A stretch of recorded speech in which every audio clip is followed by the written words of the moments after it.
I think Gen Z does a really good job at celebrating our differences, like whether it's differences in our bodies or our skin color or sexuality. Hello, everyone. I'm Emily Drake, and this is Who's Missing. Today, we have an incredible guest. I know I say that every time, and it's true. Someone that I happen to go to for advice that's almost 30 years younger than me. Teagan Locus. Teagan and I met 2 years ago, and I was so taken aback by her presence, her engagement with life, her honesty, and her commitment to getting better. And I know you will be too. In today's episode, we discuss living within your values, facing your fears, and making courageous choices, which I think is an ever-present theme on Who's Missing episodes. I'm astounded by how courageous people are. And also how travel expands our minds. I know Teagan is going to do some really big things with her life. She's already inspired me immensely. And we're going to look back at this episode and be in disbelief that we were her first podcast experience, because she's going to be on so many podcasts if she wants to be, you know?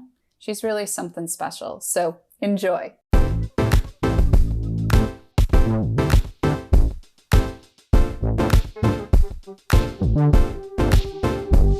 Tell me who's missing.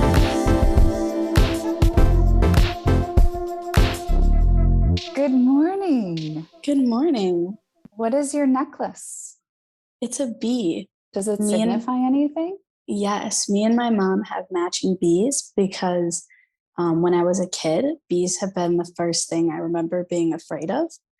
And every time I would see one, I would like run away in sheer panic.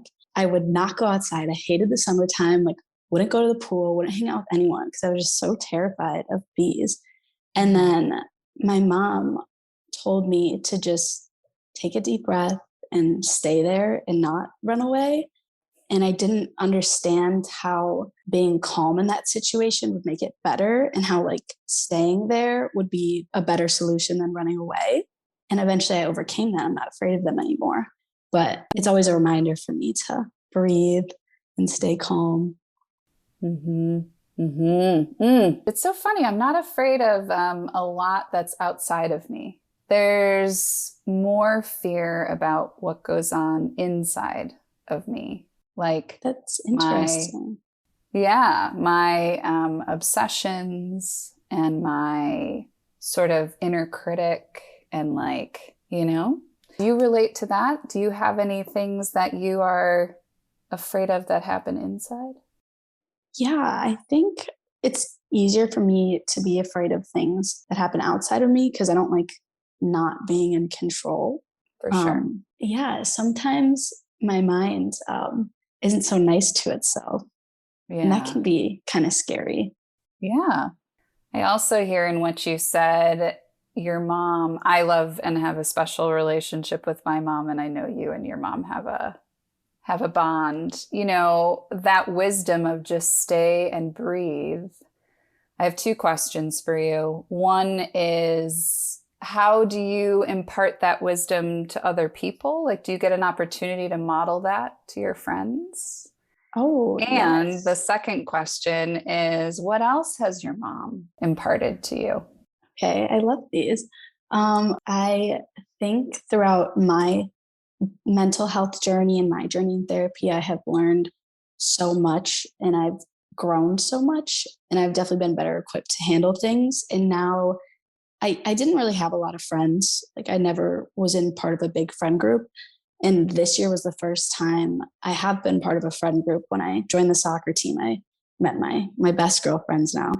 And with them, I see like bits of how I used to be. So I think I get to be that for them, especially a lot of my friends with school who are like me, who get very stressed out about school and who sometimes base their worth on it. I see the same thing happening with them. And I feel that I can better offer guidance to them because I've been where they have been. Yeah, like share. I think that's part of what our responsibility is when we arrive. Well, when I arrive at wisdom, is to share the wisdom, and it doesn't mean like for your friends that you can do it for them, but you Right. can support them through it. Yeah, that's great. Yes, That's that's great. exactly right. Like, yesterday I was talking to one of my friends, and she was feeling like she's been a little distant from the group lately, and she was feeling like we're better off without her. And I told her, "You're one of the greatest people I've ever met. But until you start telling that to yourself, it doesn't mean a single thing." Yeah. Ah, Teagan, I had this conversation with a friend this morning. I said to her, "You must get so sick of me calling you with the same issue, you know?" And she's like, "Absolutely not." And she doesn't even experience me that way, you know? So it's just funny that how we think of ourselves versus, what other people really think about us. So I want to come back to this question about the wisdom your mom is sharing with you. What else there is that she's taught you? One of the things that I'm working on embodying the most from my mom is her generosity. That is definitely one of the things I admire most, because when I see people around me be so greedy and spoiled, it feels icky to me. I just love how my mom gives her money back and gives her time to things that are important to her and to things that will better the community. Yeah, this idea of like service, right? And showing up. And, there was a time that we talked, I think had to have been last year, about what you were starting to really ask the question, like, what do I care about? Yes. And where do I want to put my generosity? Because I'm just going to say it, Teagan, you are generous. Thank you. So how is that conversation going in your head? I think at the time you had introduced me to an organization that was collecting feminine products for young women. You knew that women might be like a place where you'd like to plant yourself and do some work. What are you thinking about these days? I still am very interested in helping women and supporting any feminine causes. And right now, I really want to be more educated. I want to learn as much as I can about everything I can. So I want to learn more about Black history, minorities, and like what I can be doing to support causes that are beyond me, because I'm starting to become more aware of what's going on around me. And I just want to be able to bring something to the table when I have conversations. And I want to know what I'm talking about. And I want to feel passionate about things that make me angry. Mm-hmm. Me too. Me too. You and I met in service. We were giving back as part of the Justice Marathon, which was an organization I started a couple of years ago that I've actually, honestly, Teagan, like you, I got focused on something else. It's like you being in school, it's hard to focus on anything else, right? Yeah, Like we're only one definitely. person. So yeah, we met under those terms, and I was just thinking, when I last saw you, we talked a little bit about identity and how you're coming into some questions about, maybe not who you are, but like what it means to be biracial, what it means to be 16, what it means to be, someone who identifies as a woman. You were kind of like, I don't know, stepping into that. How are you describing yourself these days? So I was thinking about this the other day with my therapist, because I've been struggling with comparison recently. And I was telling her about how, like, when I'm by myself, it's fine. But then the second I like go into a room with a bunch of people or girls that I really respect, I'll get self-conscious or insecure, like whether it's my appearance or whether I'm worried about what I'm saying. And she told me to think about, instead of thinking about my physical appearance, think about the things that I have with me everywhere I go. Mm-hmm. And I thought that was really interesting, because no matter what I look like or how I'm feeling that day, I know that I'm always curious, driven, and caring. Those are my values. Mm-hmm. So I'm always going to give 100% to whatever I'm working on. Mm-hmm. And I'm always going to try to make myself better. I'm always going to try to learn more. I'm going to try to get stronger, have better relationships. Yeah. And caring. Yeah. Like I just have so much gratitude for everything I've been given, and I want to give that back to others. Mm-hmm. Oh, I love you. I think, this exploration of like, who am I, and allowing that to change and allowing yourself to experience it is really inspiring to me. That's why you're in my life, Thank you. I appreciate it. Because you inspire me very much. Let's talk about being 16. What's it like to be 16? What do you think it's important for people to know? I realize I'm asking you to speak for an entire generation. Yeah. Don't feel that pressure, but just Okay. your experience of it. Your experience of it. Yeah, I'm going to try. This won't speak for all the 16-year-olds Yes. out there. But for my personal experience, I think my favorite thing about this year is the freedom I've been given. Like driving to school every day and back from school every day allowed me to be so much more comfortable with myself, with being alone. Because I used to not be able to be by myself. Like I could not just sit in a room with my thoughts. It was so uncomfortable for me. I could not do that. I've gotten so much more comfortable with myself. Like I've gotten such a deep appreciation for alone time. And I love the feeling of being independent and like being in control of my own schedule. Let's go back to dance. I watched on IG, and your mom would text me from time to time about soccer. And I was like, wait, soccer? What? Yeah. So, you mentioned that it obviously is something that took up a lot of your time. Yes. And that you had a complicated relationship with. And so walk us through that and like how you made the decision. And I'm sure it was not easy. No. To walk towards soccer instead of dance. Yeah. So I kind of had the same issue when I was in 5th grade because I had to decide between dance and soccer. So I went to dance and I loved it at first. I still love performing, and I think I still feel my best when I'm performing. The dance environment can be very toxic because, and it took me until I got to the soccer team to realize this, because at dance, you were put against each other. Like, even though you're a team, it's largely individual. And this may not be universal, but for me, I didn't feel like my work was being recognized. Just overall, what made me really want to leave was I stopped growing. So I left. I made the decision to leave, and it was, it was extremely difficult because that's everything I'd ever known. And I didn't believe I was good at anything else or that I could be good at anything else. And I knew that I wasn't going to be the best one there, but I knew I would be the hardest worker there. I knew I could bring that no matter where my skills were. And I would also practice every day in my basement, like just kicking the ball against the wall, getting touches, doing whatever I could. Yeah, I worked really hard and I ended up making varsity. It was amazing. I mean, what I find so inspiring, there's so many things about what you said. Here's a few that I really heard. One is that, courageous decisions don't always feel good. It's not like you're going to feel, fearless and on top of the world. But when you choose courage, it's hard to go wrong, right? Like, yes. I find that the decisions that I've made in my life that are fear-based, like I'm afraid, so I'm going to run and do this. It's like you with bees, that doesn't help, right? Right. But to stay with it and do the courageous thing. The other thing I heard was just, this clearly you're driven as a value. And I think that at least I struggle with sometimes wanting things to be easier than they are, and my mom will remind me sometimes, she's like, everything that's worth something in life takes work.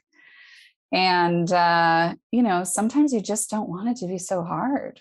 I'm wondering, how do you talk to yourself to like stay engaged and, getting through it versus psyching yourself out that I don't know if I'm even going to make varsity? Like, what was your inner dialogue like? Yeah, it was rough. Looking back at it, I struggled a lot internally because every mistake I made felt like life or death. Yeah, so I was grateful I was close with two of the girls that were on the team just from being in classes with them through school. So I Hmm. was so grateful I had those two girls on the team because they had to give me constant reassurance every single day, reminding me that it was okay to make mistakes and no one expects me to be perfect. I could not have done it alone. No. And that's such an important thing for me too. You know, I think before I talked to you today, I might have talked to three different friends in my life, you know, and it can feel, I don't, let me know how you feel about this, but like when you reach out for support, it can feel like you shouldn't need the support. Like you should be able to like get it together. You know what I mean? Yes. Yes, I know exactly what you mean. Yeah. So it sounds like me learning like just reach out, you know, if you need some help. It's hard though. It's hard to do that. Even if, you know, you're really close with the person. Not that everyone deserves your vulnerability, but like some people do and it's worth it. It's worth the risk, Yes. right? Yes. And that's Yeah. another thing I have been working on because I learned that being vulnerable isn't the problem. It's who you choose to be vulnerable with. That's right. Yeah. Because having a bad experience with someone shouldn't mean you shouldn't be vulnerable. You just have to Right. be careful and learn who Yeah. you can open up to. Yes, I know. We're so courageous. Yes, I love all this talk about courage because my Yeah. goal for this year was to be courageous. That is one of my values. I Oh, wanted to be courageous this year. yes. I have courage as a value as well. And part of what it means for me is I think about like the long-term vision more than the short-term reward. Like Yeah. that's courageous to Yes. me because there's a lot that I have to say yes or no to on a daily basis that could like doesn't align with being, you know, where I want to be. So, and I who knows what's in store for me, but I think like the courage is sometimes in saying no, Yeah, that you very know? well Yeah. said. That is a very Yeah. good point. It takes courage Yeah. to say no to things. And walk away from your dance team. You know, that's a huge Yes. one. Okay. I got to hear about this transformative time in California. I know we're taking a little bit of a hard left turn here, but I don't think we are. I think, you know, for me, traveling is so important because you get to go away and learn about yourself and then come home, you know? Yes. So I know this, you took 5 weeks and it changed your outlook on life. So I Yes, it gotta did. know how. Okay. Yes. I love talking about California. It was the happiest time of my life. Hmm. So during COVID, we were online for school. Me, my brother, my mom was online for work. Everyone was online, Yeah. obviously. Yeah. Um, and my mom was like, let's go to California for 5 weeks. Like, let's go quarantine in California. Yeah. And so me, my mom, my brother, my best friend Mary, and then my brother's best friend, and his mom all went to California. We went to San Diego and Mm. quarantined there for 5 weeks. I was so much happier outside of school. Not that I had a bad experience in school, but I started to realize that school wasn't everything. I realized that I could do things outside of school. And like I was talking about earlier, I had more freedom. So at like 12:30, we'd all be done with school and we'd go out in the pool or we'd go for a hike. And we had friends that live in California. So we'd go visit our friends and go to the beach. So I really Mm-hmm. truly experienced things and realized that there was more to life than school. So Mm-hmm. California really opened my eyes. It just got me out of this routine, this like Mm-hmm. toxic school routine. And it changed my outlook on school, which changed my outlook on life because school was my life. Right. That's, you know, I sort of want to end with a question about that because there are, you know, Gen Z is coming into the workplace and has a different view on what work should be, what their preferences are, and an expectation, rightfully so, I think, that workplaces cater to mental health and emotional health and like stand for something. We saw that with Black Lives Matter, right? Like, we demand that you are socially responsible as an organization. So I think there's some people who say, well, Gen Z, who knows what they say, but could be entitled, or they're focused just on themselves, or I don't know what they would say. But every generation has some sort of critique, right? What do you think people get wrong about your generation? Yeah, I think a few of the biggest misconceptions, and again, I can't speak for the whole generation, but Yes. I think some of the biggest misconceptions are that we're all the same. I think people have like a one-minded view of Gen Z kids, that we're all just obsessed with our phones and have goldfish memory. But I don't think that's true. I think it's quite the opposite, actually, because most of Gen Z, or a lot of Gen Z, are ethnic minorities. And even though I come from a predominantly white school, predominantly white community, majority of my friends, including myself, are part of minorities. And I think Gen Z does a really good job at celebrating our differences, like whether it's differences in our bodies or our skin color or sexuality. And I think we're really good at normalizing mental health. It's not like one specific social stereotype that you have to fit into. There are multiple. That's, to me, courageous. There's just ways that we label each other. We're both women. I'm Gen X, you're Gen Z. Like, we have all these categories. But I think one of the reasons I created this podcast is because I'm really the most interested in, what do you think? How do you think? What are you interested in? What do you love? And there's not an easy way to sort people that way. And for me, that's exciting, because I don't think people are supposed to be sorted in any certain way. And that's what I hear you saying about. We think the same. I love how you articulate your thoughts, because it's exactly what I think. I just don't say them as eloquently. You're plenty eloquent, my friend. Believe me. Thank you. I appreciate that. You said bolster. I was like, that's a great word. But yeah, I agree 100%. That's what I love most about my friends, is because everyone is different. Everyone has their own thoughts. Everyone has their own preferences. And I love meeting new people and asking the same questions this podcast asks. What are your values? What are you interested in? What do you care about? I love finding that out about people, because no matter how you try to categorize people, you can't. Everyone's different. And we love them for it. That's exactly. Cool, right? That's the best part. All right. Thank you so much for having a guest. And I miss you, and I can't wait to see you this summer at some point. Yes. Thanks, Teagan. Good grief. I am so grateful that I get to bear witness to the leadership and the love that Teagan has on offer for all of us. So grateful. Here are 3 takeaways for me from our conversation.